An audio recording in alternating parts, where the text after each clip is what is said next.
লাল লাল দেশি টমেটো দিয়ে আজকে আমি টমেটো চাটনি তৈরি করব। এই রেসিপিটা রান্না করা কিন্তু খুবই সহজ আর ঝটপট তৈরি করা যায়।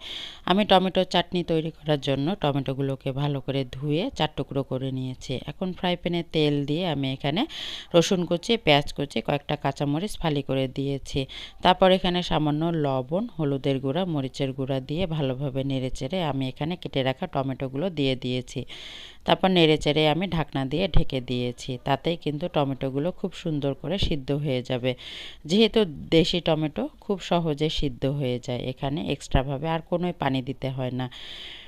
আর এই রেসিপিটা কিন্তু আমার হাজব্যান্ডের খুবই পছন্দ। এজন্য কিন্তু শীতকাল আসলেই যখন দেশি টমেটো বাজারে বের হয়, আমি কিন্তু ওর জন্য এই রেসিপিটা রান্না করি। আর ও খেতে খুবই পছন্দ করে। এই যে নেড়েচেড়ে আমি এখানে ধনেপাতা দিয়ে দেব।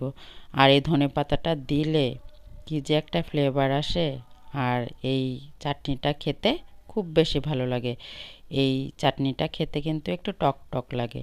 যেহেতু এটি দেশি টমেটো, দেশি টমেটোটা খেতেও কিন্তু একটু টক টক লাগে, খুব বেশি ভালো লাগে। আপনাদের কার কার পছন্দ, আর কার কার অঞ্চলে এই খাবারটা খায়, কমেন্টস করে জানাতে পারেন।